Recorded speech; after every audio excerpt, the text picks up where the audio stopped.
건강한 가정을 세울 수 있게 된 게 정말 행복한 교회라는 그런 생각이 들어요. 여러분들 자신을 나는 우리 자녀에게 최고의 엄마다. 나는 정말 좋은 아빠다. 이렇게 생각하세요? 아니요. 이렇게 생각하면서 내가 나보다 더 좋은 부모는 있으면 나와보라고 해. 나는 내 자녀의 최고의 엄마고 최고의 아빠야. 이렇게 이야기하는 사람이 별로 없지요. 다들 나는 부족해요. 그리고 다른 그 부모들 보면 훌륭해서 우리 아이가 차라리 저 사람한테서 태어났으면 더 잘 교육을 받고 잘 자랐을 텐데 저 집에 태어났으면 부족함이 없이 정말 마음껏 자랐을 텐데 이렇게 생각하는 경우가 종종 있어요. 근데 제가 상담을 하면서 본 결과는 뭐냐면 부잣집에 보낸 아이가 우리 엄마 고마워요. 나 이렇게 부잣집에 보내줘서 부러움이 없이 자라게 해줘서 이러는 사람 못 봤어요. 엄마는 왜 나를 보냈어요? 정말 그 부잣집에 보내려고 할 때도 어떻게 해서든지 엄마를 떨어지지 않으려고 하고 또 때로는 할머니, 할아버지가 계셔서 할머니가 자기를 너무 많이 사랑해줬어. 그리고 엄마는 맨날 시집살이하고 구박받아가지고 엄마는 우습게 여겼어. 그럼에도 불구하고 그 마음속에는 늘 엄마의 사랑을 그리워해요. 그리고 무서웠던 아버지에 대해 분노를 터뜨리고 힘들어하면서도 마음속에서는 항상 내 아버지의 사랑을 그리워하죠. 그래서 우리는 그리스도인은 출발이 달라요. 내가 좋은 엄마 되려고 좋은 아빠 되려고 하는 데서 출발하는 게 아니라 나는 내 자녀의 최고의 엄마고 최고의 아빠다. 여기에서부터 우리는 시작합니다. 왜냐하면 하나님이 우리를 이 땅에 보내실 때 우리가 태에 만들어지기 전서부터 우리 머리카락 하나까지 세신바 된다 그랬잖아요. 우리를 이 세상에 보내실 때 얼마나 우리가 행복하게 최고의 삶을 살기를 계획하시겠어요. 나에게 자녀를 줄 때는 그 자녀가 나에게 기쁨을 더하게 하는 자고 그 자녀에게는 내가 최고의 부모이죠. 그래서 우리는 저 사람보다 내가 못한 엄마야, 내가 못한 아빠지야가 아니라 나는 다른 애들은 모르겠어. 나는 내 아이들의 최고의 부모다. 라는 자부심에서 출발할 때 우리의 출발은 다른 거예요.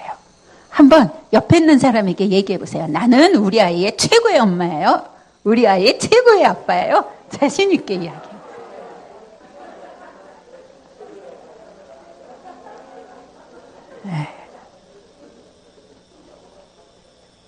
출발점이 다를 때 가는 길이 달라요. 좋은 엄마 되려고 좋은 아빠 되려고 그냥 불안해서 내가 혹시 잘못한 게 아니야 이러면 그 불안이 아이에게 전달이 돼요. 아이들에게는 부모의 말과 행동보다 그 마음가짐에서부터 가요. 부모가 나는 우리 아이의 최고의 엄마야 라는 마음, 최고의 아빠야라는 마음으로 당당하게 갈 때 아이도 부모를 바라보면서 부모를 인정하고 존경할 수 있게 돼요. 부모의 권위는 우리가 권위를 부릴 때 오는 게 아니라 하나님이 우리에게 주신 거기 때문에 우리가 당당한 마음으로 나아갈 때 우리 자신의 능력과 재능들을 잘 발휘할 수가 있어요. 이렇게 상담을 하고 하다 보면 사람들이 좋은 엄마 되려고 좋은 아빠 되려고 참 애를 써요. 한 젊은 엄마는 그런 이야기를 하더라고요. 아이가 잘 때 엄마 배꼽을 만져야지 잔대. 아이들에 따라 우리 그 큰딸은 엄마 귀를 이렇게 만져서 제가 둘째를 낳았을 땐 귀는 큰애 맡기고 발로는 작은애 요람을 흔들면서 재웠던 기억이 있는데 그 집 아이는 엄마 배꼽을 만지나 봐요. 엄마가 근데 참 약해요. 피곤해서 애가 좀 빨리 잠들었으면 좋겠는데 엄마가 피곤한 날은 더 안 자고 배꼽을 후벼 파서 피가 날 정도로 후벼 판다는 거예요. 그런데도 내가 좋은 엄마 되려 그러는데 아이가 자는데 배꼽 좀 만진다고 그건 싫다고 하면 되겠어요. 그래서 이 엄마는 그 아픈 걸 무릅쓰고 되는데 그러다 보면 짜증이 나고 화가 나고 왜 빨리 안 자? 막 이러면서도 배꼽은 내주면서 속으로는 열나는 거죠. 좋은 엄마가 되기 참 어렵죠. 그래서 제가 그분에게 얘기했어요. 아니, 엄마가 그렇게 아픈데 그 아이가 그 딸이었는데 참 불효녀다.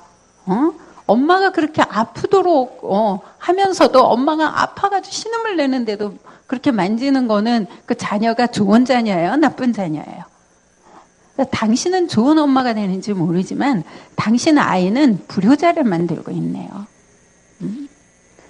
엄마가 행복해야 또 아빠도 행복해야 아이도 행복한 거예요. 엄마가 이렇게 불행하고 긴장하고 빨리 자 이러고 있으니까 아이도 불안해져서 더 불안하니까 후벼 파는 거죠.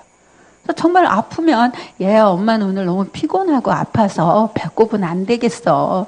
좀 엄마 손을 잡고 잘까? 근데 아이가 막 울면 아유 그래서 속상하구나. 그래도 어떡해. 이러면서 엄마가 자기도 돌볼 줄 알아야지. 하나님도 그랬잖아요. 자기를 사랑함과 같이 다른 사람을 사랑하라 그랬죠.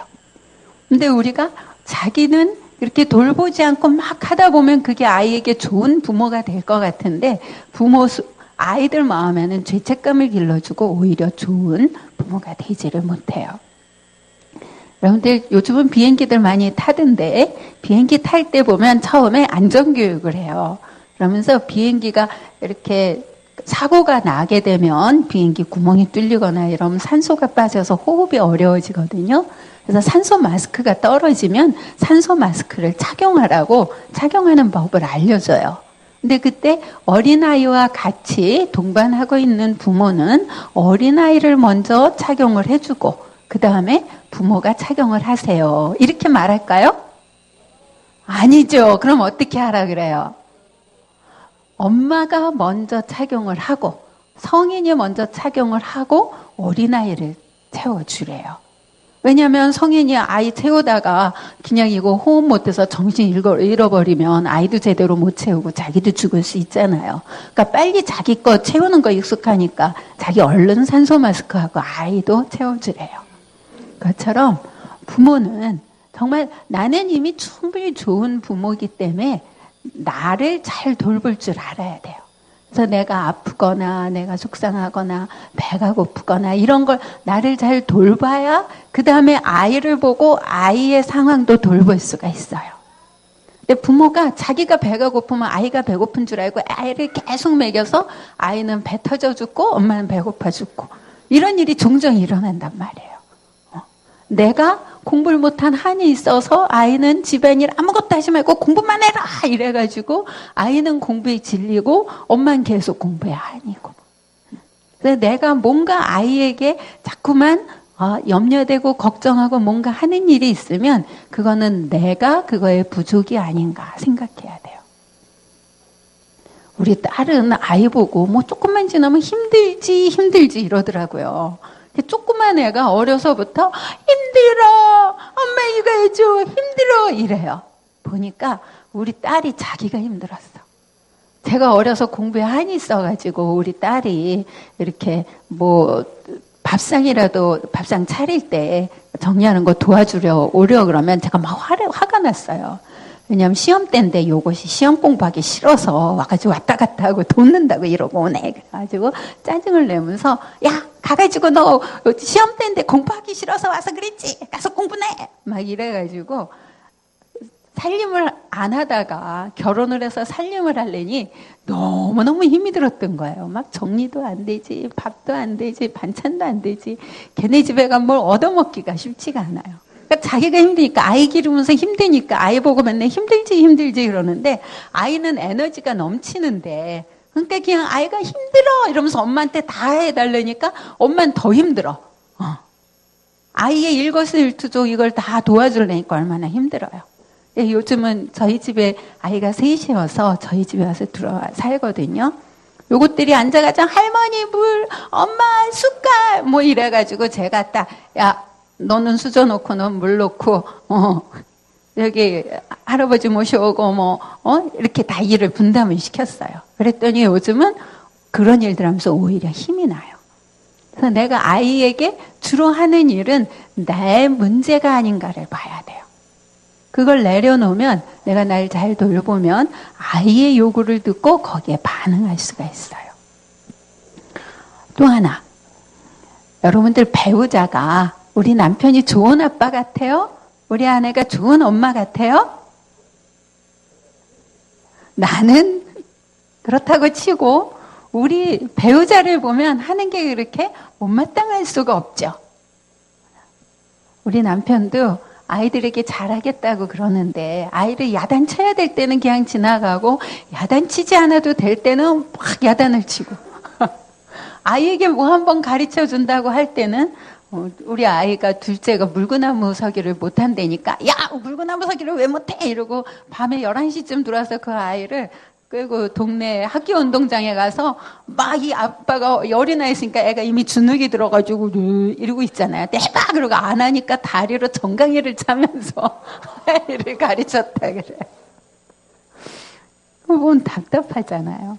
전에 한번 제가 공원에 산책을 갔는데 한 가족이 가더라고요. 아이들이 막 뛰어가니까 뒤에 따라가던 아내가 이렇게 쫓아오는 남편한테 여보 당신 애들이랑 좀 놀아줘요. 모처럼 나왔는데 애들끼리 가게 하고 당신은 뒤에서 어슬렁어슬렁하고 아내의 남편에 대한 못마땅함이 묻어나더라고요.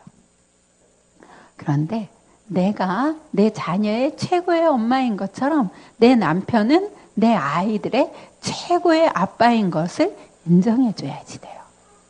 이렇게 그 하소연 하는 사람들 보면 남편이 아이들이랑 제대로 놀아주지 않고 그냥 애랑 놀라 그러면 싸우기만 한다. 그건 그 아버지가 별로 채통이 없이 아이한테 지지 않으려고 막 붙는 사람이잖아요. 그런 사람들은 대체로 아내들이 아주 채통을 잘 지키는 사람이야. 엄마가 엄격하고 아이에게 이런 걸 하는 사람이고요. 어떤 사람은 아내가 애가 밥때가 돼도 밥도 주지 않고 나와서 동네 사람이랑 어울린대요. 그런 사람들은 보면 아빠가 규칙적으로 땡 하면 집에 오시고 아주 그 생활에 질서가 있는 분이고 엄마는 자유롭게 사람들이랑 어울리고 오히려 사람들이랑 만날 때 에너지를 얻고 이런 사람이에요. 아이에게는 엄마와 아빠 두 모습이 더 필요한 거예요. 아빠같이 규칙적이고 책임감 있고 그러한 부분도 필요하지만 엄마와 같이 융통성 있고 사람들과 어울리고 새로운 것들을 경험하는 두 가지가 아이에겐 필요하죠. 또 엄마처럼 아주 어른을 공경하고 그 예의 범절이 있고 이런 것도 배워야 되지만 아빠처럼 격이 없이 허물 없이 이야기하고 놀 수 있는 것도 필요한 거예요. 하나님은 공의와 사랑이 두 개 다 있지만 사람은 한 가지밖에 없어요. 그래서 한 사람이 부모 노릇을 안 하고 엄마와 아빠가 부모 노릇을 해야 아이가 그 두 가지를 다 배울 수가 있어요. 그래서 배우자의 못마땅한 부분이 바로 나한테 없는 부분. 내가 답답한 부분은 바로 나한테 있는 부분이어서 나는 내가 할 수 있는 것을 내 속에서부터 나오는 그러한 어떠한 생각이나 열망이나 이것들을 마음껏 펼칠 뿐더러 배우자가 하는 거에 대해서도 인정해 줄 때 우리는 부부가 합해서 좋은 부모가 될 수 있는 거예요. 자, 나는 우리 자녀의 어떤 엄마예요? 최고의 엄마. 어떤 아빠예요? 최고의 아빠. 그래서 내 속에서부터 나오는 생각이나 느낌을 마음껏 발휘하면서 아이와 관계할 수 있고 또 그러한 배우자를 인정해 줄 때 우리는 좋은 하나님이 주신 그 좋은 관계를 잘 펼쳐갈 수 있어요. 그래서 우리는 좋은 부모가 되려고 노력하는 게 아니라 이미 좋은 부모인 내 자질을 잘 발휘하고 그것을 나누며 살면 되는 거죠. 자, 그런 과정 중에 또 어떻게 하면 되는지 우리 하나하나 봅시다. 두 번째로 사랑스럽게 만져주자 그랬어요. 그 창세기 2장 7절 말씀에 보면 하나님이 사람을 만드실 때 어떻게 만드셨어요? 흙으로.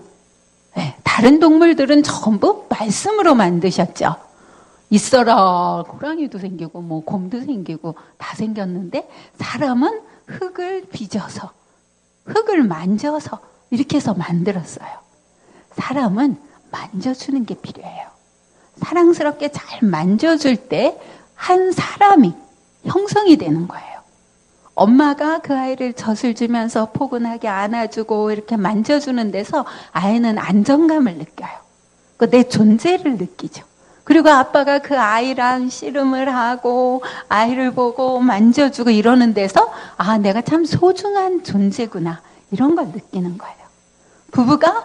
부부의 성과 부부가 서로 만져주고 뽀뽀하고 쓰다듬어 주는 걸 통해 내가 참 소중한 존재구나 이런 걸 느껴요.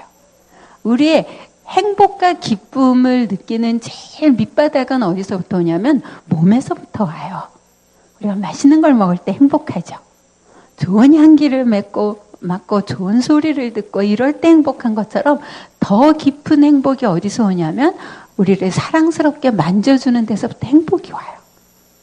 때로는 이렇게 만져주면 싫어하고 도망가는 사람들이 있어요. 부부간에도 아내가 이렇게 만질라 그러면 제가 오전에도 상담을 한 건 하고 왔는데 그 아내가 그러더라고요. 자기는 이렇게 남편에게 안겨있는 게 행복해서 남편이 TV 보면 가서 이렇게 안기면 아유 왜 이래 그러고 민대요.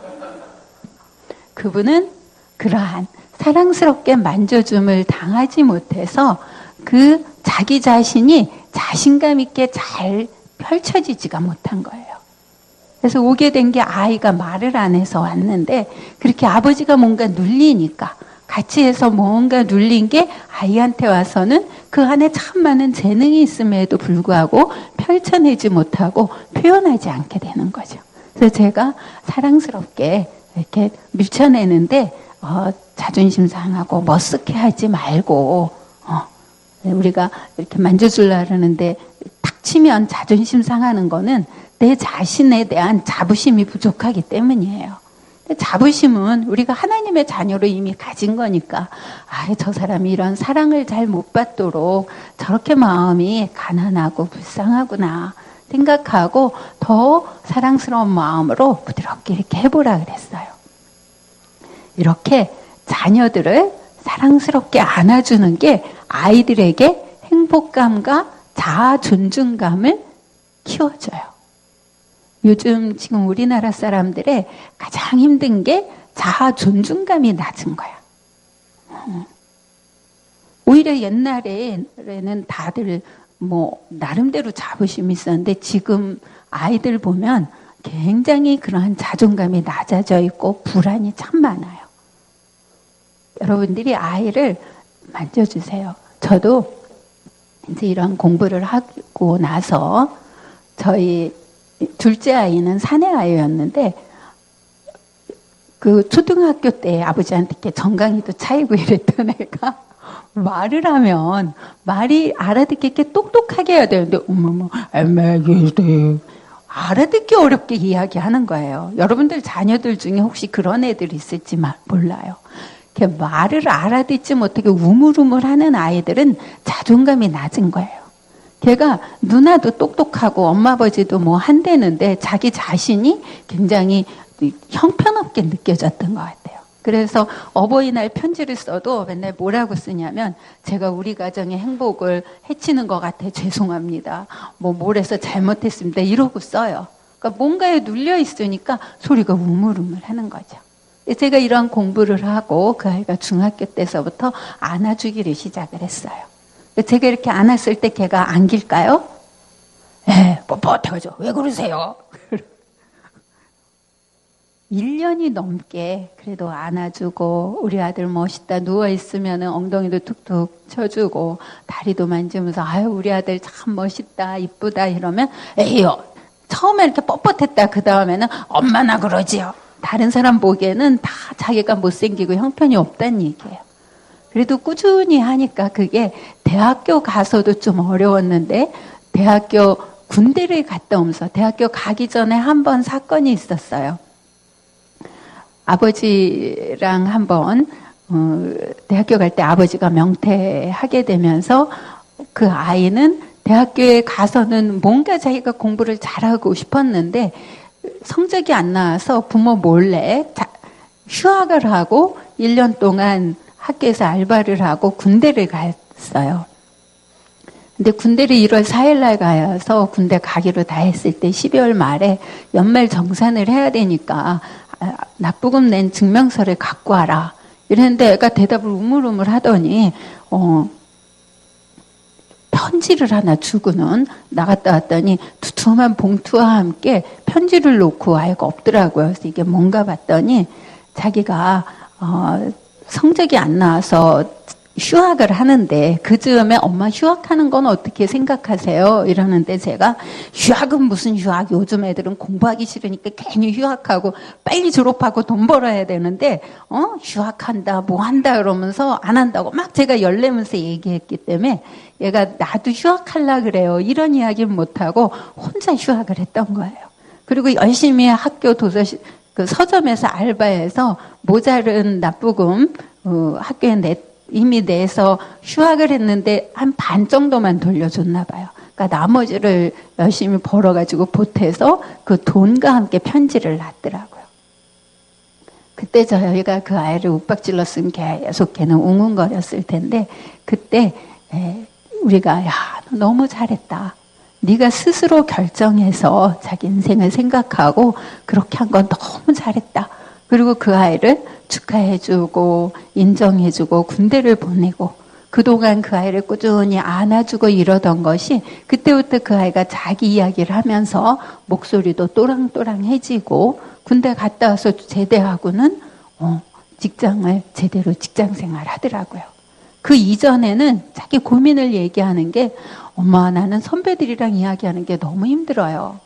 학교에서 뭘 발표할래도 너무 힘들어요. 사람들 앞에 나설려면 자기 자신이 너무 부족하고 형편없어 보여서 너무 힘들다는 거예요. 그런데 이러한 그 아이를 꾸준히 만져주고 이쁘다고 하는 것이 바탕이 되면서 그 아이 속에 뭔가가 채워지면서 스스로 결정하고 어떤 일을 할 수 있게 그런 힘들이 형성이 됐다고 생각을 합니다. 그래서 여러분들 자녀들을 한 번씩 안아주세요.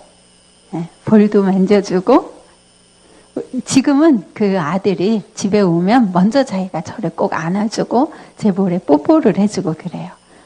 이제 장가 갔는데 여러분들도 장성한 자녀들이 와서 여러분들 안아주세요. 아주 잘하신 거예요. 와서 안아주는 거. 여러분들이 만약 그 아이랑 내 거리가 멀다면 특히 아빠들과 아들이 엄마와 딸들이 서로 많이 안아주세요. 또 딸들은 아빠가 잘 안아주고 이렇게 토닥여주면 그 자부심이 늘어나서 남자를 잘 만나요. 또 아들도 엄마가 이렇게 안아주면 그 안에 푸근함이 생겨요. 요즘은 이렇게 만지는 거에 대한 성추행이라서 참 어려움이 많죠. 근데 사람들이 왜 만질라 그러겠어요? 만지는 데서부터 에너지가 오고 만짐을 당하는 데서부터 이 기쁨이 오는데 성추행이라는 건 만지는 데서 모멸감이 느껴지니까 깊이 아픔이 되는 거예요. 근데 정말 사랑을 담아서 그 아이를 존중한 마음에서 안아줄 때 그 인격이 서게 되는 거예요. 그래서 사랑스럽게 여러분들 아침, 점심, 저녁 먹듯이 아이도 꼭 안아주고요. 아이들이 자기 신체를 가꾸는 거를 존중해 주세요. 우리 큰애는 별로 그러지 않았는데 둘째 아이는 그 자존감이 낮았던 애는 목욕탕에 들어와서 그렇게 오래 있는 수가 없어. 남자애가. 여자애도 그냥 나오는데 남자애가 맨날 자기 머리는 왜 이렇게 뻣뻣하냐고 머리를 이리 붙이고 저리 붙이고 옷도 수능을 볼 때 인터넷으로 옷을 먼저 주문을 하더라고요. 수능 끝나면 입을 옷을 자기가 준비해야 된다. 이게 자기 자신에 대한 자신감이 없으니까 머리카락 한 오락이 흘러내리는 거 옷 하나 입는 것도 그걸로 통해 사람들에게 어떻게 보일까 전전긍긍하고 있는 거죠. 그래서 아이들이 샤워를 오래 하고 목욕탕에서 시간을 많이 보내면 이 아이가 자존감이 좀 낮구나 생각하고 더 이쁘다는 말을 많이 해주세요. 야, 오늘 너 머리가 너무 멋있다. 어쩜 피부가 이렇게 이쁘니? 우리 딸은 코가 너무 어떡해. 눈이 너무 맑고 아름답구나. 구체적으로 신체에 대해 이야기해 주세요. 요즘은 신체적인 것을 굉장히 많이 따지는 때잖아요. 근데 정말 아름다움은 어디서부터 오냐면 마음속에서부터 있는 든든한 자신감에서부터 아름다움과 매력이 나오는 거예요. 그래서 부모가 그 아이를 보면서 이뻐할 때 어떤 가늘고 쪽재진 눈은 그 쪽재진 눈의 그 매력적임이 얼마나 많은지 몰라요. 까무잡잡한 피부는 그 까무잡잡한 피부의 아름다움. 작은 키는 작은 키대로. 또 뭐 어떠한 모습이든지 그 매력을 느낄 수가 있는 거예요. 그래서 여러분들은 잘 안아주고 그것을 존중해주고 이렇게 하세요. 그렇게 해서 아이를 사랑스럽게 만져줘서 그 아이가 속에 든든하게 자부심이 생기게 되면 그 다음에 뭐냐면 생기를 불어넣어줘야 돼요. 하나님이 사람을 만들 때 이렇게 흙으로 잘 빚어서 아름다운 사람을 만든 다음에 코에 생기를 불어넣으니까 생명이 된다. 됐다 그랬어요. 사람도 사람의 말하는 능력이 생기를 불어넣는 거예요. 사람은 말을 통해 생명을 불어넣기도 하고 죽이기도 해요. 생기도 나오고 살기도 나와요. 여러분들은 자녀에게 생기를 불어넣으시나요? 살기를 불어넣나요? 우리 부모들이 살기를 많이 넣었어요. 우리 엄마도 저한테 별로 생기를 불어넣지 못했어. 제가 우리 엄마도 그 돈 벌고 이러느라고 항상 일을 하고 바빴거든요.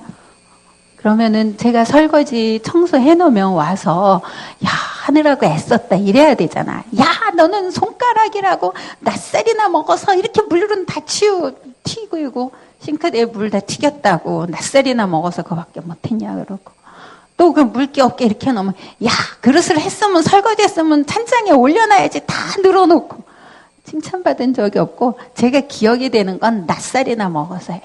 나이값을 못한다는 거잖아요. 그래서 저는 항상 나는 나이값을 못하는 모자란 애다 이런 생각이 있었어요.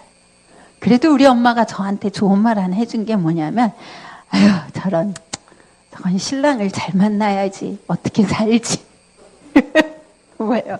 제가 약하고 보잘것없고 그냥 착하기만 해서 어디 가서 제 소리도 못 내니까 능력 있고 힘 있고 유능한 신랑을 만나야 잘 살 거라는 거잖아요.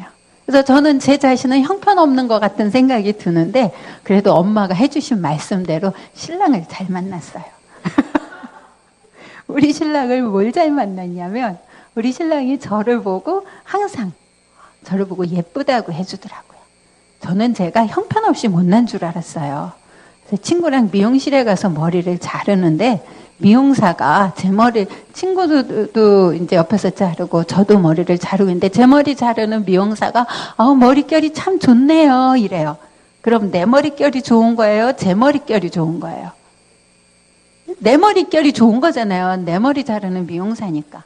근데 저는 털끝만큼도 내 머릿결이 좋은 거라고 생각하지 않았어요. 저는 제 속에 잘난 게 하나도 없다라고 생각했기 때문에 그 말 듣고 보면서 쟤는 머릿결도 좋고 좋겠다 이러고 생각을 했어요. 근데 뭔가 좀 이상한 게 있었으니까 제 속에 기억이 있었겠죠. 이런 것들이 제가 이렇게 성장해가고 뭔가 자신감이 좀 생기고 생각해 보니까 걔는 곱슬머리고 이렇게 부시시한 머리였어. 그 찰랑찰랑한 제 머리가 훨씬 좋은 머리잖아요. 그런데도 정말 나를 보고 예쁘다 그래도 내가 예쁜지 알지 못하는 그러한 연약한 마음이었단 말이에요. 근데 우리 남편이 결혼해가지고 제가 같이 데려오면서 아유 저 여자 참 예쁘다 이러면 정색을 하고 무슨 소리야? 당신이 더 예쁘지? 아니 저 여자는 탤런트잖아요. 아유 아무리 탤런트라도 당신이 더 예뻐? 우리 남편이 이렇게 얘기해 주더라고요. 제가 속으로 되게 웃기는 사람이야. 그 말에 감동 안 했어요. 되게 웃기고 되게 편협한 사람이야. 이렇게 얘기했는데 저는 되게 공의를 이야기하는 공정한 사람이에요. 근데 우리 남편은 감정적이고 그냥 자기가 하는 건 뭐든지 최고고 자기 건 뭐든지 좋은 거인 사람. 좀 이렇게 공정하지가 않은데 그러한 그 사람의 모습이 살면서 많이 부딪혔지만 그것이 저를 키웠더라고요. 네. 그래서 부부가 다른 거에 대해서 그게 날 키우는 건 줄 아세요. 그리고 그렇게 우리 보기에는 다른 애랑 비교하지 말고 내 아이니까 그 아이를 보고 축복의 말을 할 줄 알 때 그때 그 아이가 그 부모의 말대로 우리 부모의 말이 아이의 인생을 만드는 거예요. 그래서 부모는 몸으로 자녀를 낳고 말로 자녀의 인생을 이끌어가요. 우리 아들이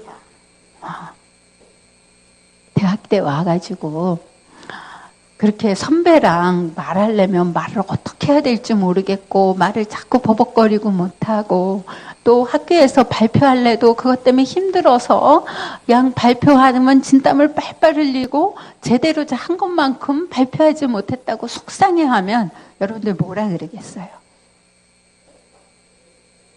네. 얘는 맨날 자기 못한 것만 얘기해. 어려서도 중고등학교 때도 시험을 보고 오면 엄마 나 이거 잘 맞았어. 이거 이렇게 잘했어. 이런 이야기를 하는 적이 없어요.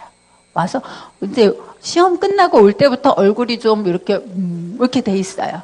그래서 야, 너 시험 어떻게 봤어? 잘 봤어? 그럼 선생님이 책에서 나온다 그래서 책만 공부했는데 노트에서 나왔어요. 아니 책에서 공부하라 그랬으면 책도 하지만 노트도 하고 참고서도 하고 다 해야지. 그래 책에서 하려면 책만 해. 열딱지가 나잖아요. 또 한 번은 왔는데 또 그래. 야 점수가 이게 뭐냐 그래. 뒷장에도 있는 걸 몰랐어요.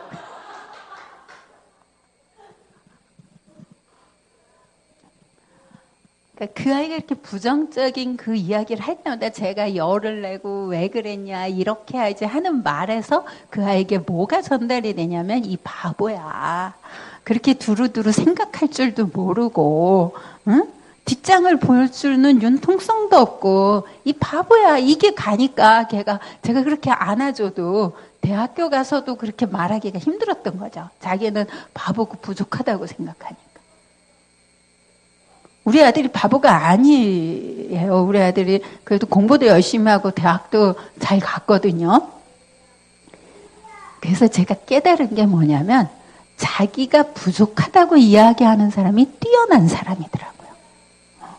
그 아이가 선배랑 그렇게 고민을 이야기하는 건 뭐냐면 선배들이랑 당당하게 얘기하고 싶다는 거잖아요. 발표에서도 자기가 한 것을 있는 그대로 정말 더 잘 발표하고 싶은 마음이 있는 거잖아요.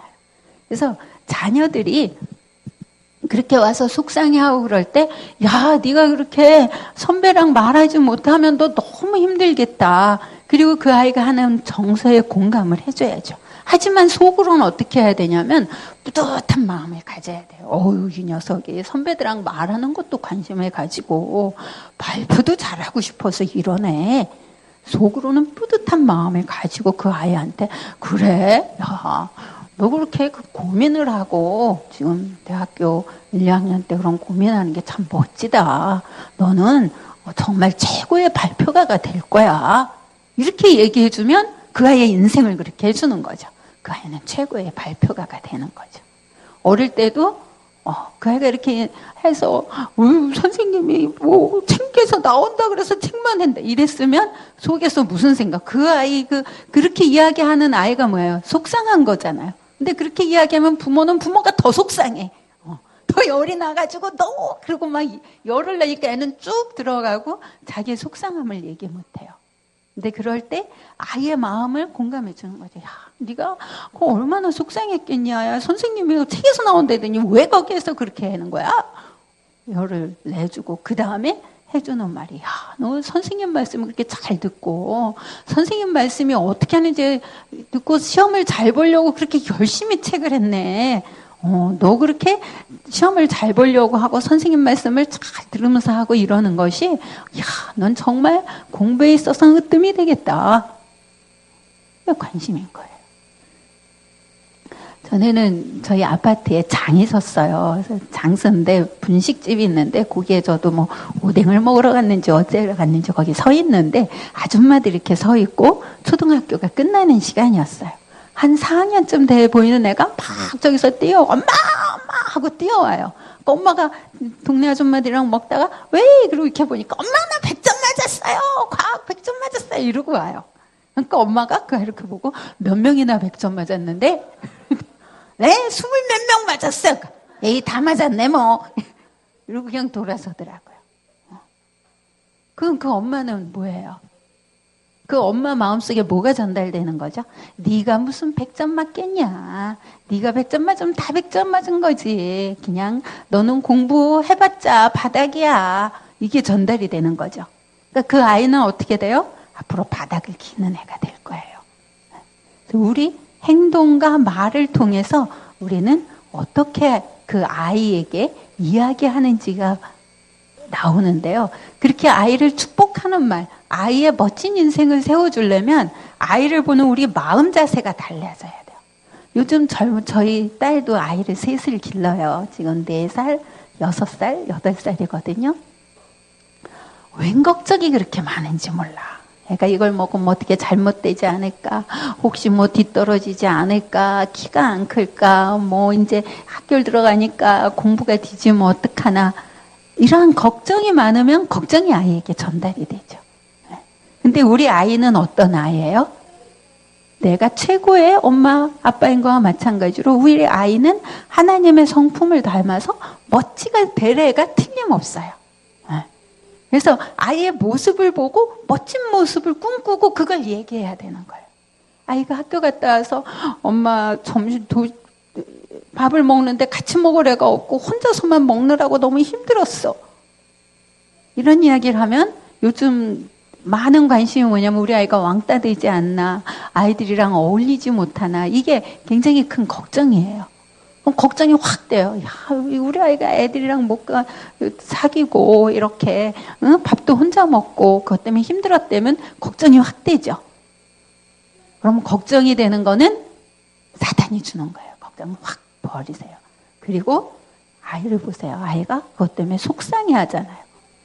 속상해 하는 거를 보고 내 속에서는 기뻐해야 돼요. 우울증이 되면 속상한 것도 없고 좋은 것도 없고 아무 의욕이 없어. 근데 이 아이가 이렇게 속상해 하는 거는 뭐예요? 누군가와 같이 밥을 먹고 싶고 아이들이랑 잘 어울리고 싶은 마음이 있는 거잖아요. 그러니까 1단계 공감. 야, 그럼 너 너무 속상했겠다. 왜 애들이 너랑은 같이 밥 안 먹고 그래 지들끼리만 먹는데? 못된 것 같으니라고. 좀 공감도 해주고. 그래서 너 어떻게 먹었어? 혼자서 힘듦에도 불구하고 그걸 그 아이의 꿋꿋함에 대해 인정해주고. 그리고 이 속에서 이 아이가 성격에 따라 다양해요. 어떤 애들은 그냥 혼자서 해도 전혀 다른 사람 신경 안 쓰는 애들이 있어요. 옆에 애가 얼굴이 뭔지 이름이 뭔지도 관심이 없는 그런 성격도 있어요. 근데 우리 딸은 사람들의 시선에 대해 관심을 가지고 어떻게 관계를 맺을까 관심을 갖는 거 보니 우리 아이는 관계의 달인이 되겠다. 앞으로 사람들에게 관계를 가르치는 사람이 될 수도 있겠다. 뭐든지 저절로 되는 게 없거든요. 아이들은 배우는 거예요. 관계에 대한 어려움을 느낄 땐 그때부터 관계를 배우는 거고 공부에 대한 어려움을 느낄 때는 그때부터 공부를 해나가는 거예요. 다 된 게 아니라 그때 시작인 거예요. 그래서 그 아이를 보고 그럼 어떻게 하면 좋을까? 뭐를 도와줄까? 그래서 아이가 도와달라는 걸 도와주고 그러한 어떤 내가 가지고 있는 노하우가 있으면 좀 나눠주고 너는 아이들랑 잘 지내. 그리고 내가 내 딸과 잘 지내면 내 아들과 잘 지내면 아이들이 그것을 가서 적용할 수 있게 되죠. 걱정은 날려보내고 아이들이 힘들어할 때도 그것을 오히려 그 속에서 소망을 품으세요. 근데 애들을 보면서 이렇게 자꾸 걱정, 근심, 불안이 많이 생기면 그러면은 내 속에 무슨 내 상처가 이렇게 걱정이 되나 이걸 보고 상담을 좀 받으세요. 그래서 내 속에 걱정, 근심을 먼저 떨쳐버리세요. 그렇게 내 속에 걱정, 근심이 많으면 아이들이 어릴 때 또 많이 아파. 우리 딸도 맨날 긴장해서 아이들을 기르고 할 때 아이들이 아프더니 지금은 저희 집이랑 합가를 했거든요. 저희 집이랑 합가한 지 1년이 넘었는데 생전 아이들이 안 아프더라고요. 엄마도 걱정이 없고 뭐 편안하니까. 그러니까 심리적으로 불안하고 걱정이 많으면 아이들도 불안해지고 더 까다로워지고 아파지는데 엄마가 그렇게 마음이 편안하고 아이를 보고 항상 소망을 품고 말을 할 때 아이가 어려워하는 공부가 어려우면 넌 산수 가지고 이렇게 고민하는 거 보니 산수로 공부하는 방법을 네가 정말 최고로 터득하겠다라든지 고민하는 게 그 사람은 오히려 자원이더라고요. 내가 못났다라고 생각하는 부분이 나의 자원일 수 있어요. 그런 걸 보고 그런 소망을 품도록 하세요. 그 다음에 네 번째로 뭐냐면 말을 잘 듣고 원함을 들어주자 그랬어요. 여러분들 자녀들 보고 부모 말 잘 들어 이렇게 얘기하나요? 자녀 말을 잘 듣나요? 제가 거기 성경구절 마태복음 7장 7절로 11절 말씀 적어놨는데요. 제가 이거 몇 시까지 해야 되나요?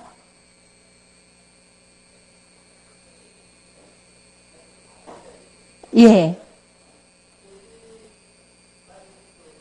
예, 그럼 3시까지 할게요. 여러분들 3시까지 해도 괜찮겠어요? 네. 3시는 안 넘기도록 하겠습니다. 저는 이 구하라, 두드려라, 찾아라. 이 말씀 들으면서 참 하나님 웃기더라고요. 아니, 전지전능하셔서 우리의 마음속까지 아시는 하나님이 알아서 주시지. 뭘 구해라, 찾아라, 두드려라 그래요. 되게 야박하지 않으세요? 저는 처음에 이 성경 구절을 읽으면서 참 이해가 안 갔어요. 알아서 주시지. 근데 알수록 얼마나 하나님이 인격적인 하나님이신가 하는 것들을 알아가게 되는 거예요. 전지전능하신 하나님이 나한테 뭐가 좋은지 잘 아시는 하나님이 내가 주세요 할 때까지 그걸 너 이거 좋은 거 받아 그리고 안 주고 달랠 때까지 기다리고 있기 얼마나 힘들겠어요. 대표적인 게 구원이죠. 우리 구원. 우리 구원해 주시려고 십자가에까지 돌아가시고 사랑한다 애걸복걸해도 우리가 네 예수님 제 마음에 들어오세요. 예수님 환영해요. 이럴 때까지 못 들어오시잖아요. 우리는 좋은 거면 야 이거 좋은 거니까 먹어. 아이 입에다 막 쑤셔 넣고 야 그건 나쁜 데니까 가지 말고 여기를 가. 우리는 아이들 데리고 막 이렇게 하잖아요. 그런데 우리가 아이를 아는 것보다 훨씬 더 전지전능하게 아는 하나님은 우리가 정말 구렁텅이로 들어가도 그거를 거기 가지 마! 그리고 잡아 끌지 않고 놔두잖아요. 그게 바로 인격적인 하나님이더라고요. 하나님이 우리의 인격을 인정해 주시는 거예요. 만약 하나님이 야 이거 좋은 거니까 이렇게 해. 그럼 우리는 꼭두각시가 되죠. 여러분들 아라비안 나이트 그 동화 다 아시죠? 오래된 동화니까. 거기 아라비안 나이트에 보면 알라딘이 램프를 긁어요. 그럼 램프에서 램프의 요정 지니가 나오죠. 알라딘은 돈도 없고 힘도 없고 아무 능력도 없는 보잘것없는 소년이에요. 지니는 힘도 세고 전지전능해 뭐든지 할 수 있어. 하늘도 날고 하룻밤에 궁전도 짓고 힘이 있어요. 누가 주인공인가요? 알라딘이 주인공이에요? 지니가 주인공이에요? 왜 알라딘이 주인공이에요? 지니가 종이죠. 왜냐하면 지니가 아무리 능력이 있어도 알라딘이 나쁜 놈들한테 막 맞아서 죽어가도 알라딘이 램프를 긁어서 나온다면 나를 구해 이렇게 이야기하기 전에는 램프 속에서 쳐다보면서 아유 주인님 어떻게 가서 구해야 되는데 그래도 못 나와요. 네. 알라딘이 명령해야만이 움직여 지니는. 그래서 알라딘이 주인공이에요. 여러분들은 여러분들 자녀들의 인생에 있어서 여러분이 주인공 하나요? 자녀를 주인공 되게 하나요? 많은 부모들이 자기가 주인공으로 살아. 저도 그랬어요. 우리 아이가 시험 못 봐서 오면 내가 더 열이 나서 너 왜 책만 봤어? 그래도 이걸 해야지. 야 공부해. 이거 해야지. 너 또 컴퓨터 하고 있지. 이러면서 제가 그 아이의 인생의 주인공이 돼서 걔가 눌려가지고 목소리가 웅얼웅얼했던 거예요. 자기 속에 있는 것을 말할 수가 없는 거야. 자기 거를 말하면 다 잘못된 것 같아서. 그래서 한 발 앞서서 아이의 필요를 채워주는 부모를 뭐라 그러는지 알아요? 네? 목사님 말씀하셨는데 멀어서 잘 안 들렸어요. 한 발 앞서서 부모에게 필요한 거를 주는 사람. 제가 이런 교육을 하다 보니까 그런 분이 있더라고요. 자기가 참 부족한 엄마라고 생각했대. 왜냐하면 아이가 뭘 필요로 하면 아이가 울기 전에 젖도 주고 아이가 뭘 찾으면 찾기 전에 그걸 줘야 되는데 자기는 꼭 아이가 찾아야 준대. 나는 이렇게 둔해서 나는 참 부족한 엄마라고 했대요. 그 엄마가 최고의 엄마인 줄 아세요. 한번 아이가 찾기 전에 아이에게 뭔가를 주는 부모는 마녀예요. 아이의 상상력을 잡아먹고 아이의 인격을 잡아먹고 아이의 생각을 잡아먹는 마녀예요. 그래서 요즘 아이들이 아무 의욕도 없이 그냥 엄마가 해래야만 한다. 아우 너 좀 스스로 좀 해봐. 엄마가 꼭 해래야 하니? 이렇게 이야기하는 부모는 아 내가 마녀 엄마 했구나. 이렇게 생각하면 돼요. 아이들은 얼마나 자기가 혼자 스스로 하려고 하는지 몰라요.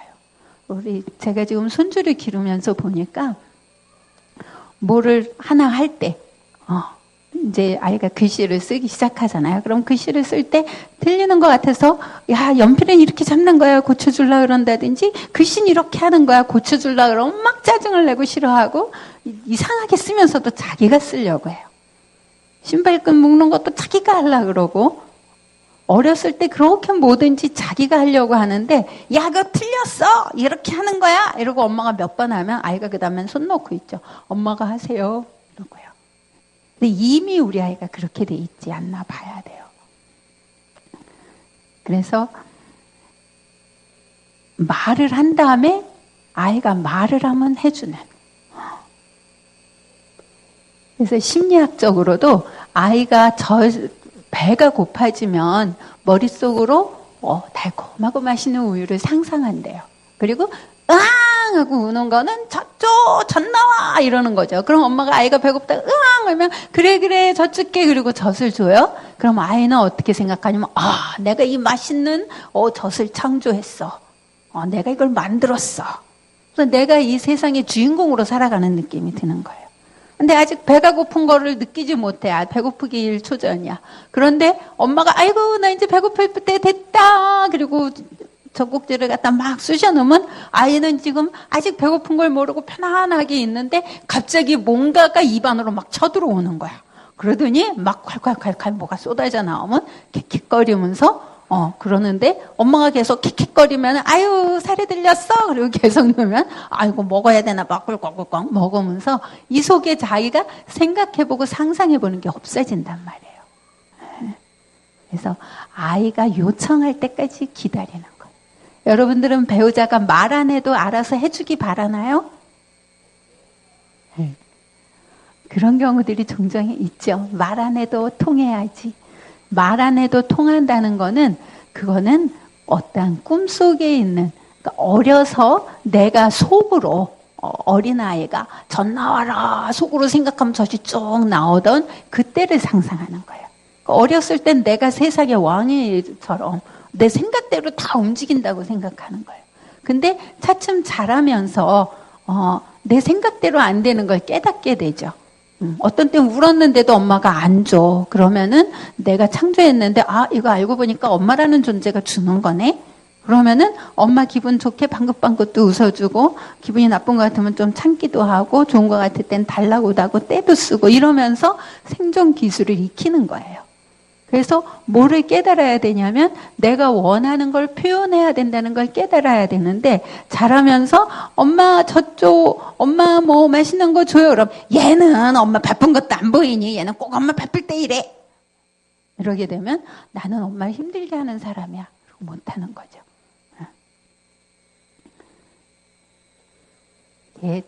만약에 내가 아이가 엄마 뭐 해줘 그럼 자존심이 상하는 거는 내가 어렸을 때 그런 거를 잘 요청을 못하고 내가 요청했을 때 그러한 야단을 맞았을 수가 있어요. 근데 우리는 우리가 필요 있을 때 요청하는 것이 건강한 거예요. 그래서 하나님이 얘기하는 거야. 야, 너희들 상처받아서 너희가 원하는 거 말하기 힘들지. 근데 그게 좋은 거야. 그게 너의 인격됨이고 내가 너를 만든 거야. 그러니까 네 속에 원하는 거 있으면 얘기해. 내가 들어줄게. 그냥 내가 주면 너는 그냥 종이고 노예가 되는 거잖아. 너는 내 자녀고 내 형제고 나의 소중한 자니까 네가 주인공 해봐. 네가 명령해봐. 얘기하는 거예요.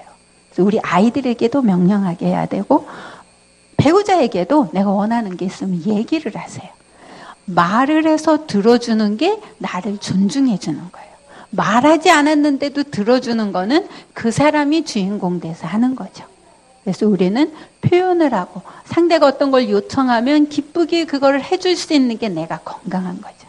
누가 요청하면 시키는 것 같아서 기분이 나쁜 건, 저는 어릴 때 우리 엄마가 청소해라 그러면 되게 기분이 나빴어요. 내가 청소하려고 했는데 왜 청소를 하라 그래? 이건 우리가 어떠한 리더의 자질이 있기 때문인데 내가 마음껏 내 거를 요청할 수 있었으면 기분이 안 나빴을 거예요. 근데 저는 어려서 우리 똑똑한 언니, 그 다음에 악착 같은 여동생, 밑에 금지오겸 남동생 속에서 보이지 않는 존재여서 제가 요청하는 건 들리지 않았기 때문에 저는 착하게만 살았거든요. 그래서 내 소리를 내지 못하다 보니까 어떤 그런 요청하는 걸 들으면 기분이 나쁜 거예요. 그래서 애들도 뭐라고 얘기하면 야 가만히 있어 엄마 말대로 해 이러고 제가 이렇게 하더라고요. 이 잘 듣는 건 또 자질이 있어요. 보면 저는 이 기질 중에 좀 리더자인 기질이 많이 있더라고요. 그래서 듣기보다는 이렇게 저렇게 이게 더 센데 우리 딸은 듣는 귀가 참 있어요. 전에 우리 가족이 생일 이제 파티를 하는데 생일 케이크를 갖고 가서 이제 식당에 갔어요. 식당에 가서 밥 먹고 케이크를 제가 제 옆에 있어서 꺼내가지고 케이크를 꺼내놓고 이제 초를 이렇게 꽂았어요. 할아버지 생신이든지 이랬던 것 같아요. 근데 옆에서 그때 4살이나 5살쯤이었을 것 같아요. 그 남자 손주가 뭐라고 꽁알꽁알 계속 꽁알꽁알 대요. 그래서 응 그래 할머니가 이거 초 다 꽂고 그래 그리고 나서 노래할 거야 이러고 열심히 얘기하면서 마지막 초를 딱 꽂는 순간 얘가 으앙 하고 울더라고요. 제가 깜짝 놀라서 아니 왜 울어? 이랬더니 저 건너편에 앉아있던 우리 딸이 그래 하준아 네가 초 꽂는다 그랬지 그러면서 쫓아오더라고요. 그러니까 얘가 집에서 나올 때부터 엄마한테 엄마 초를 내가 꽂을게요 라고 얘기하고 왔고 지금 옆에서 앉아가지고 제가 꺼내니까 할머니 내가 초 꽂을게요 라고 계속 얘기하고 있던 건데 저는 제 일만 하면서 얘 소리를 듣지를 못한 거예요. 우리는 듣는 귀를 늘려야 돼요. 하나님은 우리한테 요청하라 그러면서 뭐라 그랬냐면 미세한 소리에도 응답한다 그랬어요. 그 아이 소리를 하면 제가 멈추고 하준아 뭐라고? 그리고 그 아이 이야기를 들으면 했을 텐데 이 아이는 안중이 없어. 그러니까 벌써 이 아이를 인격적으로 대하지 않는 거야. 이거 초해가지고 사람들이 있는데 이거 해야 되겠다는 생각만 있지 인격적으로 존중하지 않는 거죠. 제가 인격적으로 존중받지 못했기 때문에 얘도 인격적으로 존중하지 못해요. 근데 제가 그래도 이런 공부를 하면서 변해서 우리 딸을 새롭게 존중하고 그것들이 늘어나게 되니까 우리 딸은 아이의 소리를 민감하게 듣더라고요. 거기 제가 우리 아파트 장선대서 보던 그 엄마도 그 속이 든든하면 그 아이가 시험지를 들고 엄마 하고 달려올 때 그 아이의 소리를 들어야죠. 그 아이가 이렇게 달려올 때 그 아이 속에 뭐가 있어요? 엄마가 이렇게 원하는 100점 나도 맞았어요. 엄마 기뻐하세요. 제가 이걸 했어요. 그걸 달려와서 하는 아이의 소리가 그걸 거 아니에요. 근데 이 엄마는 그 아이의 그 소리를 못 듣는 거예요. 이 아이가 얼마나 엄마를 기쁘게 해주기를 원하는지, 엄마가 원하는 대로 자기가 공부 잘하기를 얼마나 원하는지 그 소리는 듣지 못하고 그냥 다른 기준에 따라 그것도 그래 다 100점 맞을 때 겨우 해가지고 그걸 좋다 그러냐? 이렇게 이야기하고 그 아이의 소리를 못 듣는 거죠. 우리는 아이의 소리를 들어야 돼요. 부모의 소리를 들으라는 게 아니라.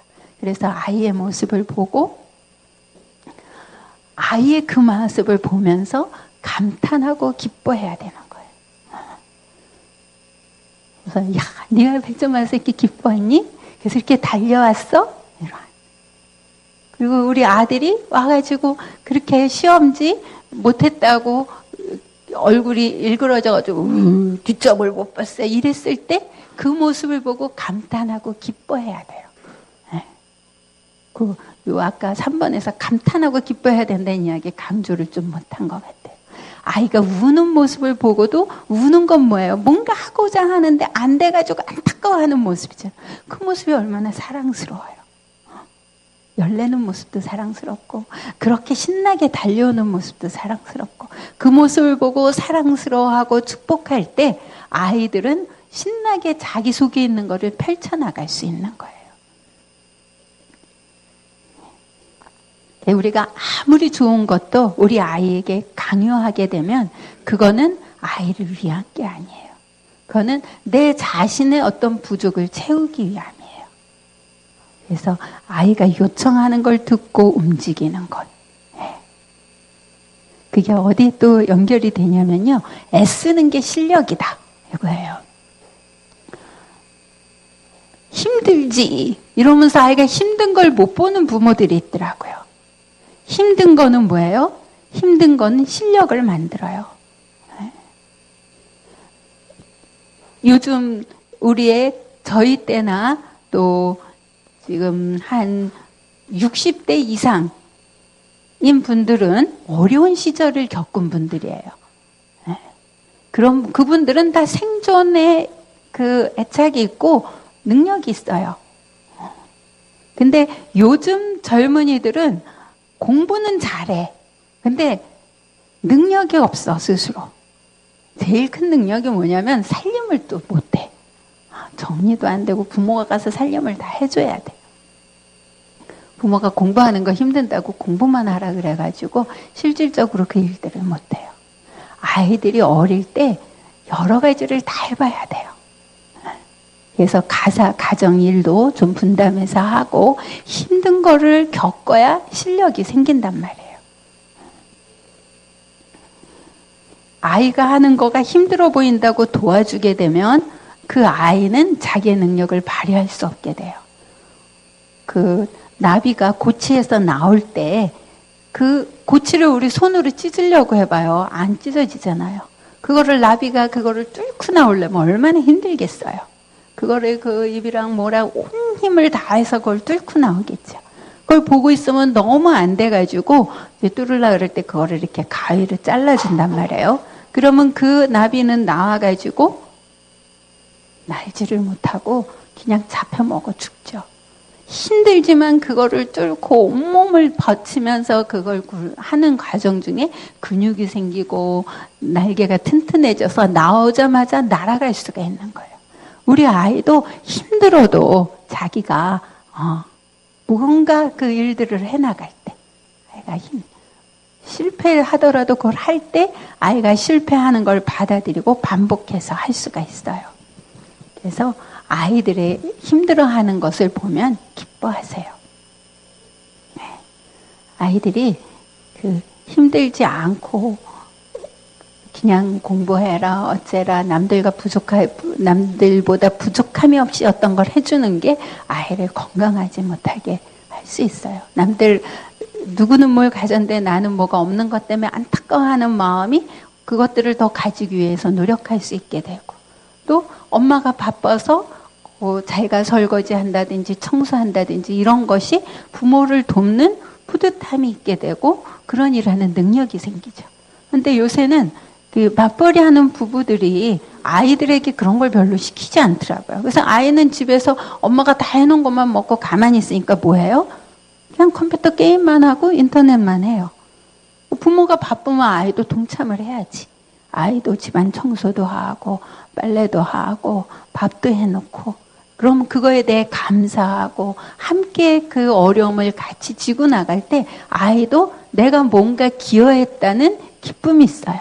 근데 엄마는 죽도록 고생하면서 너는 공부 잘해서 뭘 해라 그러면 아이는 자기 밥이거나 집안일을 하는 능력은 없고 앉아서 공부는 안 돼서 컴퓨터만 하고 이러니까 이 안에 죄책감만 들고 여러 가지 먹기만 하면서 살만 찌고 그러한 좌절감이 나중에 그냥 자살을 한다든지 이러한 자기 부족감을 잊게 되죠.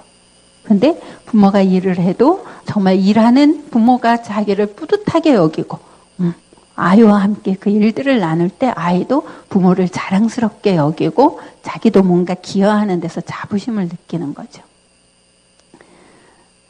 그래서 기본적인 자기 돌봄 능력을 갖는 게 참 중요해요. 여러분들은 자녀들이 집안일 좀 많이 돕나요?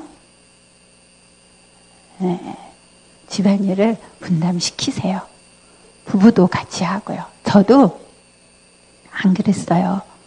우리 남편한테 결혼한 15주년쯤에 커피 한 잔 타달라 그랬다가도 자기는 일하는데 힘들어서 못한다고 이랬어요.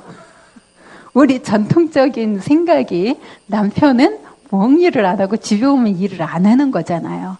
저도 일을 안 시키다가 뭔가 좀 그 기쁨을 느껴보려고 부탁했다 거절을 당했고, 애들도 고생 안 시키고 공부 잘해서 뭔가 출세시키고 싶은 마음이 제 속에도 있었던 것 같아요. 그래서 일 안 시키고 저만 힘들게 열심히 했는데, 커보니까 아들은 가가지고서는 다른 여자 밥 열심히 해주고 딸은 그냥 그 일들이 자기 고생만 하고, 그러니까 딸은 시집가서 고생하니까 일 안 시킨다는데 일 안 시키는 게 더 고생시키는 거예요.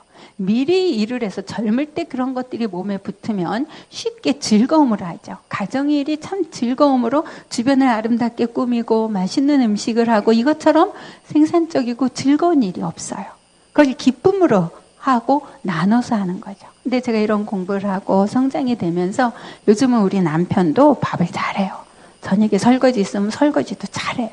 그리고 우리 어린 손주들도 가서 우유도 갖고 오고 제 방 정리도 하고 일 열심히 시키고 있어요. 우리 딸이랑 아들처럼 나중에 고생 안 하게 하려고. 그랬을 때 그 아이들이 어려서부터 자기 유능감을 갖는 거예요. 어려서부터 맨날 받아먹기만 하면 자기는 뭔가 큰 일을 해야 돼. 지금 이렇게 집안의 일반적인 일은 뭐 하잘 것 없는 일인 것 같고 자기는 뭔가 큰 일이 해야 되는데 큰 일 할 건 없고, 그래서 이 속에 되어져야 되는 자기와 현재 아무것도 안 하고 있는 자신에 대한 괴리감이 우울증과 많은 문제가 돼요. 그래서 자녀들에게 그러한 일들을 시키고 또 그 아이들이 하는 일들을 힘들어하고 고통스러워할 때 그것들을 기쁘게 기다리고 버텨주세요. 부모가 버티는 힘이 있어야 돼요. 오히려 자녀의 도움을 기쁨으로 받으세요. 자녀들은 엄마가 기뻐하는 걸 보길 원하고 아버지의 인정을 듣기를 원하더라고요.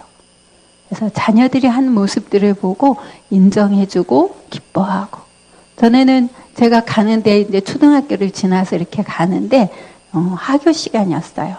한 엄마가 한 5학년, 3학년쯤 되는 두 아들 하교하는 걸 같이 가나 봐요. 그런데 엄마가 자기 가방에다 아들 둘 가방을 다 짊어졌어. 그리고 가고 두 아들은 뒤에서 어슬렁 이러고 따라가. 아니, 아들이 3학년, 5학년이나 됐으면 엄마 오셨어요? 그리고 엄마 가방도 들어줘야지. 엄마가 애들 가방 다 들어주고 아이들은 어슬렁하면서 엄마 뭐 먹고 싶어, 엄마 어째 이러고. 그렇게 가서 커서도 얼마나 부모를 공경하고 자기 능력을 발휘하겠어요. 요즘 세련된 부모들은 그러죠. 아유, 우린 너 신세 안 진다. 너나 잘 살아라. 우리 아이들이 이렇게 능력 없는 애들이에요. 자기 부모 하나 돌보지 못하고 자기 생활 겨우 할 아이들로 크기를 바라세요. 우리 자녀들은 생육하고 번성하고 다스리는 자들이잖아요. 온 세계를 다스릴 애들인데 우리 부모를 돌볼 뿐더러 다른 사람들까지 돌볼 애들이 되는 거지. 근데 미리 염려가 돼서 우리 아이가 부담이 돼가지고 힘들어 할까봐 미리 그런 얘기를 하는데 그럴 필요 없어요. 오히려 아이들에게 축복을 해야죠. 아이가 결혼한 애들이 뭘 사오면 아유 뭘 애들 쓰는 거 안쓰러워가지고 니들이나 해라 괜찮다 그리고 뭔가를 더 주려고 하는 경우도 있는데, 애들이 해온 거를 감사함으로 기쁘게 받고 그리고 내가 줄 수 있는 건 주고. 그런데 아이들은 뭐 옆집 아줌마는 아들이 뭐 해왔더라 이렇게 이야기해서 부담 주는 것 말고 애가 하는 거에 대해 감사하고 그렇게 아이의 모습, 아이를 보고 거기에 감사하게 받으면서 인정하고 기뻐해 주는 걸 해야 된단 말이에요. 그래서 시선이 내 자녀들에게 가 있어야 되죠. 어떤 해야 되는 게 아니라 내 자녀를 보고 기뻐하고 거기에 대한 꿈을 꾸고 그 아이가 우리에게 하는 거에 대해 기쁘게 받고 축복하고 너는 정말 사람들에게 유익을 끼치는 애가 될 거야. 어떤 걸로든지 그렇게 축복할 수 있게 되기를 바라고요. 자녀와 배우자에게 간증하는 삶을 사세요. 우리는 성경 이야기로 아이를 가르치는 것에서 나아가서 내 삶을 통해 가르쳐야 돼요. 저도 모태신앙이고 우리 남편도 어려서부터 신앙생활을 했는데 제가 딱 결혼하고 시댁에 와봤더니 우리 집은 주일신앙이었고 이 집은 매일신앙이더라고요. 뭐냐면 우리 친정에서는 열심히 공의롭게 우리 친정은 굉장히 공의로운 그런 의와 이런 거를 생각하는 집이에요. 그래서 성실하게 일하고 주일날 하나님 앞에 예배드리고 또 와서 성실하고 우리가 이렇게 착하게 열심히 살았어요. 근데 이 시댁은 모양도 잘 부려. 옷도 제가 결혼해가지고 제 봉급도 우리 어머니 빚이 있어가지고 봉급도 다 내놓고 그랬는데 옷을 사면 한 벌만 사고 우리 집은 한 벌 사서 대대로 내려 입고 꼬매 입고 이랬는데 이 집은 옷 하나 사면 막 두 개를 사고 이래요. 왜 이러나 그러는데 근데 이 집은 매일의 말 속에 하나님에 대한 감사와 간증이 있더라고요. 대표적인 거로 우리 남편이 이제 미국에 유학을 가게 됐어요. 결혼하고 5년 만에 제가 시집살이 한 지 5년 만에 가게 됐는데 그때 이 남편이 하는 말이 여보 갈 때 회사에서 장학금을 받아야지 입학 허가뿐만 아니라 장학금을 받아야지 보내준다 그랬어요. 직장을 다니고 있었는데 그래서 이 사람이 미국 대학을 한 50개쯤 보냈는데 다 안 된다 그랬다가 철이 지난 다음에 뒤늦게 한 대학에서 당신에게 장학금을 줄 테니 오십시오. 이게 왔어요. 얼마나 기쁜 일이에요. 그때 이 사람이 저한테 얘기하더라고요. 여보, 당신이 그동안 부모님 열심히 모셔서 하나님이 가게 해주셨어. 얼마나 똑똑한 사람이 많은데 내가 이렇게 가게 한 건 하나님이 가게 해주신 거야. 어떤 일이 있을 때 하나님 앞에 영광을 돌리더라고요.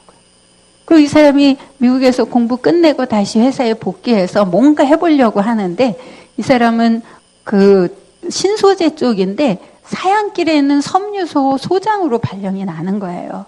그러니까 그게 너무 못 견디기 힘들었어요. 그래서 저쪽에는 그 KS 줄 닫는 것들이나 그것들이 하고 나를 이쪽으로 보내는 것 같아서 너무 고통스러워하면서 가서 사장한테 얘기를 할까 어떡할까 그러는데 그냥 할 수 없이 아무것도 못하고 갔는데 그쪽 섬유로 가서 그쪽에서 어떤 일을 하나 이 사람이 하면서 이렇게 잘 되고 이 신소재 쪽에서는 뭐가 하나 터져서 이 사람을 이렇게 힘들게 했던 그쪽 줄 닫는 사람들은 회사를 퇴임하게 되고 이 사람은 오히려 섬유로 가서 거기에서 큰일을 하나 해서 임원이 된 거예요. 그때 간증하는 거야. 나는 몰랐는데 하나님이 나를 이렇게 지키셔서 보내시고 이걸 통해 이렇게 했다. 라고 이 사람은 여러 가지 과정 일이 있을 때마다 그걸 와서 하나님이 이렇게 인도하셨다라는 거를 해요. 그걸 듣다 보니까 저도 그런 눈이 생기게 되더라고요. 저희 동산교회 건축을 할 때 학교에 동산고등학교 있는 거기를 건축할 때 그해 여름이 제일 더웠어요. 왜냐하면 비가 안 왔어. 근데 저는 하나님이 하셨다고 생각해요. 왜냐하면 그때 동산교회 지을 때 예산이 엄청나게 많이 늘어나고 우리 교회가 부자가 없었어요. 다 어려운 사람들이 모아서 하는데 처음 했던 예산보다 예산이 굉장히 많이 늘어났는데 공기도 늘어지면은 그게 더 많이 힘들어지고 이러니까 하나님이 비가 오지 않게 해서 그해 여름에 그것들을 계속 공사를 해가지고 공사가 잘 돼서 그 성전을 완공을 한 거예요. 그래서 저는 하나님이 비를 내리지 않으면서 우리 동산교회를 세우게 하셨다. 하나님이 우리 교회를 이렇게 사랑하신다. 이러한 간증을 하게 되고 또 제가 동산교회 상담소에 오래 있다가 나오게 됐을 때 하나님이 지금 제가 라파 상담센터라고 상담센터를 오픈을 했는데 그 장소가 너무 좋아요. 저는 그런 장소 꿈도 안 꿨어요. 그냥 조그만 오피스텔 하나 생각했는데 건물 3층에 버스 정거장 바로 앞에 정말 아름다운 이걸 만들어준 과정에 한 사람을 만나게 하고 인도하게 하고 이렇게 해준 중에 하나님이 그동안 수고했다고 나에게 이거를 해주셨네 하는 그러한 감사의 간증이 있어요. 이러한 간증들을 아이들에게 이야기하면서 아이들도 정말 살아 역사하시는 하나님을 만나는 거죠. 여러분들 아이들에게 다른 걸 가르치는 게 아니라 여러분들 삶 중에 어떻게 인도하셨나, 어떻게 이 행복동산으로 인도하셨는지, 이 속에서 우리의 어려움일 때 어떻게 하나님이 그걸 하셨는지 이걸 이야기하다 보면요, 하나님은 너무나 기막히게 시간도 맞추시고 사람도 맞추시고 그 일들을 인도하셔요.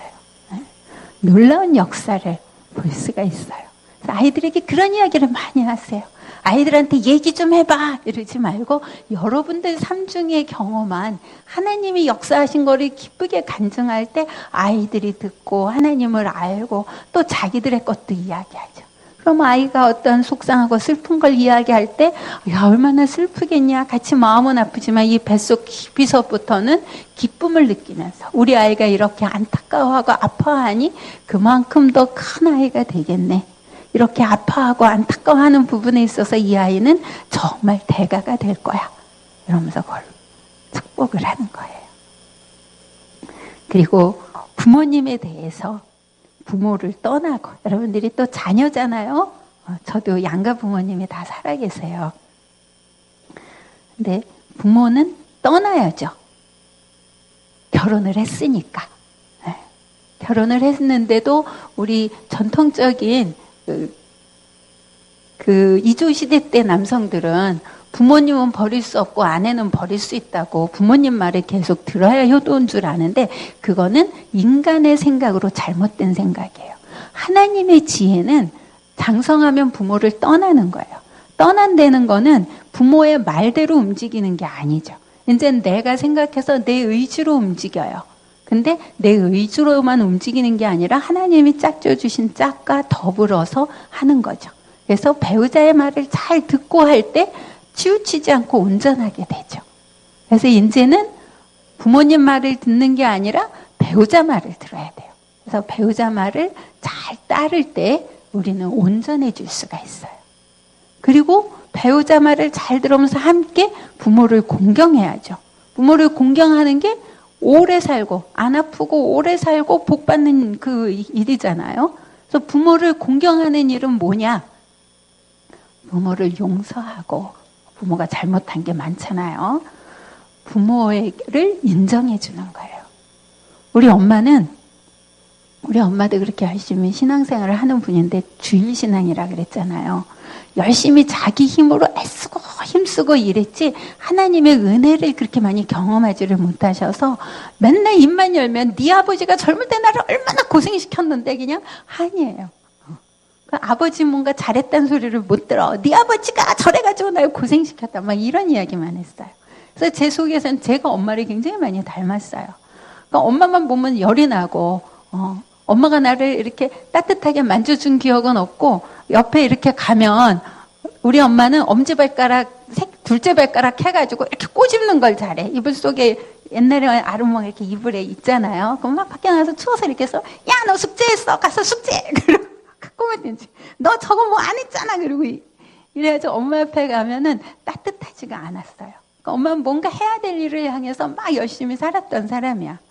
그 엄마가 잘못됐다고 생각하고 나는 아버지만 이렇게 생각했는데 이런 걸 하면서 엄마가 그렇게 열심히 살아서 우리가 있네요.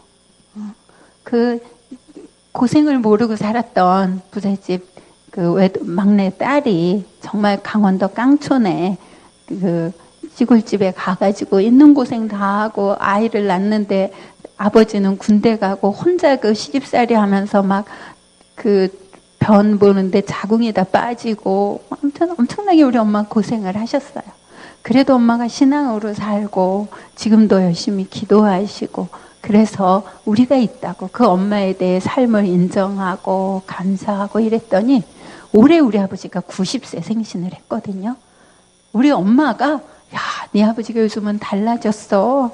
네 아버지 이제 좋아. 우리 엄마한테서 아버지 좋다는 이야기를 이제 들었어요. 맨날 만나게 하면 네 아버지 고발하기에 바빴는데 내가 엄마 왜 그래? 아버지가 어떤데? 이렇게 이야기할 때는 효과가 없더니 그분을 인정해드리고 그래도 위해드리고 이러니까 되더라고요. 그래서 부모를 공경하는 거는 그 삶의 의미를 인정해주는 거예요. 인정해줄 게 하나도 없으면 그래도 저를 낳아주셔서 생명을 주셔서 감사해요.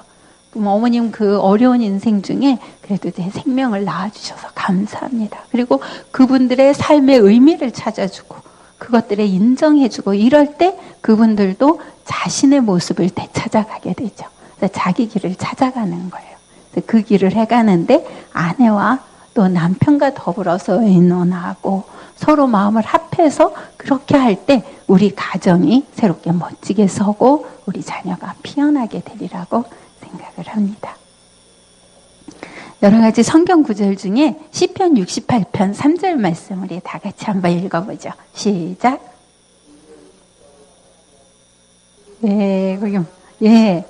기뻐하고 즐거워할지어다.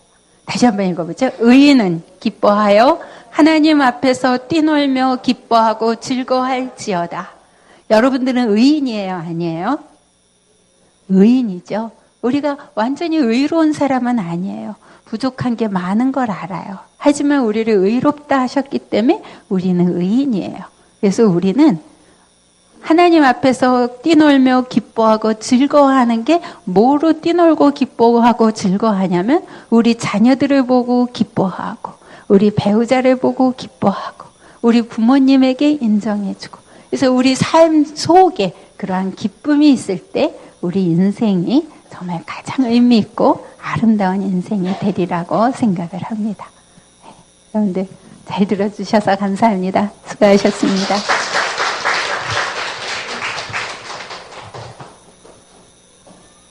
네, 귀한 강의해 주시고 하나님 은혜를 함께 나눠주신 귀한 우리 대표님께 큰 박수 부탁드리겠습니다. 감사합니다. 네. 강의를 들으면서 두 가지가 특별히 마음에 와닿습니다. 첫 번째, 하나님께서 우리를 하나님의 가장 귀한 선물인 우리 아이들의 청지기로 맡기신 것은 우리가 가장 좋은 부모라고 여겨주셨기 때문이죠. 그렇죠? 좋은 부모가 되려고 애쓰고 수고하고 몸부림치는 것이 아니라 하나님 은혜로 우리가 이미 좋은 부모 되었음을 믿음으로 고백하며 나가면 좋겠다. 두 번째는요, 우리가 아이들을 위해서 그들의 결핍을 채워주려고 애쓰고 수고했었는데 오히려 그들이 가는 가장 큰 결핍은 결핍을 느끼지 못하는 지나친 풍족함이었구나. 그것이 아이 안에 있는 에너지를 발현하고 어떤 어려움을 극복하는 힘을 내가 빼앗고 있었구나. 우리 많은 우리 청년들이 지금 보면 헬조선이라 이야기하고 힘이 없어요. 그 이유가 무엇이냐면 우리가 하나님의 방법대로 아이를 양육하지 못했고 있었구나 생각이 듭니다. 이 시간 우리가 함께 주님의 우리를 향한 마음을 가지고 함께 찬양하고 기도하면 좋겠는데요. 너희 하나님 여호와가 너희 가운데 계시니 그는 구원을 베푸시 전능자이시라. 우리 함께 찬양하기로 합니다.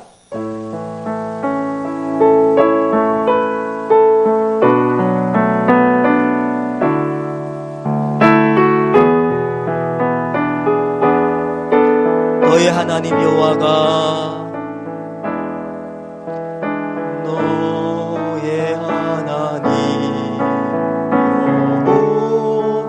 너희 가운데 계시니 너의 가운데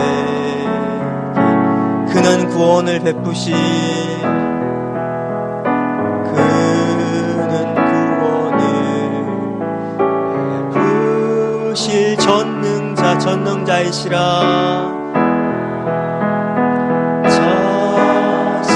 그가 너로 인하여 그가 너로 기쁨을 이기지 못하시며 이기지 못 너를 잠잠히 사랑하시며 너를 잠잠히 사랑하시며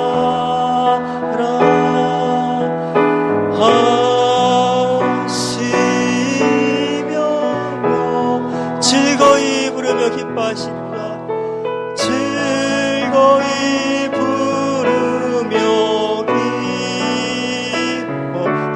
기뻐하시니라. 기뻐하시. 다시 한번 주님을 바라보시는 그 음성 앞에 우리 고백합시다. 너희 하나님 여호와가 너의 하나님 여호와 너의 가운데 계시니 너의 가운데 계시니 그는 구원을 베푸실 전능자이십니다. 그는 구원을 베푸실 전능자. 저는 아빠 하나님 여러분 말씀하십니다. 너로 인하여 기쁨을 이기지 못하며 그가 너로 인하여 기쁨을 이기지 못하시며 너를 잠잠히 바라보시며 너를 잠잠히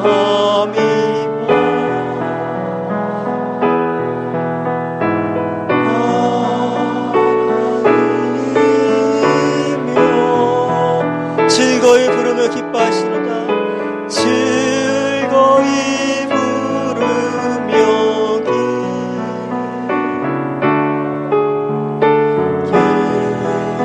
기뻐하시. 우리의 어른 때 모습으로 돌아갑시다. 우리가 엄마 품에 안겨 있을 때 우리 엄마 아빠 우리를 바라보면서요 우리 존재 그 자체로 기뻐하며 행복해 하시며 너무나 좋아하셨습니다. 이제 우리도 누군가의 부모가 되었습니다. 우리 그 마음 회복하면 좋겠어요. 바로 하나님 아버지께서 우리를 바라보시며 우리가 무엇에서가 아니라 그 존재 자체로 기뻐하십니다. 아니 난 좋은 부모가 아닌 것 같은데 아니에요. 하나님 좋은 부모를 말씀하십니다. 우리를 통해서 하나님의 가장 소중한 본물인 우리 아이들이 하나님 형상 닮은 소중한 존재로서 세워지길 기대하십니다. 이제 우리 어머니 하나님 우리 향하신 그 시선을 회복하면 좋겠습니다. 그리고 그 시선을 가지고 우리를 바라보고 또 우리 아이를 바라볼 수 있게 해달라고 우리 함께 다 같이 합심하여 기도하겠습니다. 하나님 아버지 감사합니다. 오늘 강의를 들으면서 우리를 향하신 하나님 아버지 마음을 경험하게 하심을 감사합니다. 하나님 우리는 애쓰고 수고했습니다. 좋은 부모가 되지 못하고 나를 자책하며 아버지 하나님의 아버지께서 마음 아프게 했던 우리 많은 모습들을 회개하며 나갑니다. 내가 왜곡된 시선 나를 바라보기 때문에 그거 내 안에 있는 불안함들과 불편함들과 우울함들이 내 자녀에게 전가되고 있었음을 모르고 살았습니다. 이제 알게 됩니다. 주께서 우리를 얼마나 소중히 여기시는지를 우리가 얼마나 하나님 앞에 특별한 아들과 딸임을 기억합니다. 그 시선으로 나를 바라보고 또 내 자녀를 바라봅니다. 우리 자녀의 모습 그대로가 무엇을 해서가 아니라 아버지 그 존재 그 자체로 너무나 특별하고 소중한 존재를 고백하며 나갑니다. 하는 방식으로 자녀를 강육하겠습니다. 자녀에게 하나님 내가 아버지 참 그 모든 필요를 채우게 애쓰고 수고하는 것이 아니라 하나님 하시면 신뢰하면 믿고 돕는 자로 섬기겠습니다. 하나님에게 주신 영역만큼만 아버지 내가 섬기면서 살겠습니다. 더욱 많이 사랑하며 살겠습니다. 그의 말을 경청하며 살겠습니다. 그에게 신앙을 보여주며 살겠습니다. 말씀을 전하며 살기란지를 원하오니 우리 자녀 가운데 하나님 아름다움들이 풍성하게 해주시다. 하나님께 예배하신 하나님의 놀란 뜻이 이루어짐을 통해서 내가 원하는 나의 자녀가 아니라 하나님의 자녀로서 멋지고 당당하게 모든 사람의 하나님 사랑을 전하는 하나님 사람이 될 수 있도록 축복합니다. 우리의 시간 기도하며 나아간 우리 가정들 가운데 놀라운 은혜로 충만케 해주시고 사명 감당할 수 있도록 인도하여 주시옵소서. 하나님 감사합니다. 주님 사명 감당하며 나아가겠습니다. 내가 할 수 없는 것을 하려고 애쓰지 않겠습니다. 하나님 맡기신 그 사명 앞에 믿음으로써 반응하기를 결단하오니 우리가 좋은 신앙인으로서 삶을 통해서 우리 자녀에게 그것이 흘러갈 수 있도록 인도하여 주옵소서. 예수님의 이름으로 기도드립니다. 아멘. 네, 상담학교가 이제 오늘을 마치는데요. 행복한 가정이 세워지면서 우리 교회 두 번째 비전이 뭐죠? 가정이 세워지는 교회. 이 말은요, 우리 가정만 잘 선다는 게 아니에요. 우리 가정을 통해서 다른 가정을 세우는 우리 모두가 되길 주님의 이름으로 축복합니다. 우리 나가시면서 서로 향해서 축복하시면서 당신은 최고의 부모입니다. 한번 격려하며 하이파이브 하면서 우리 마치고 돌아가겠습니다. 여러분 사랑하고 축복합니다.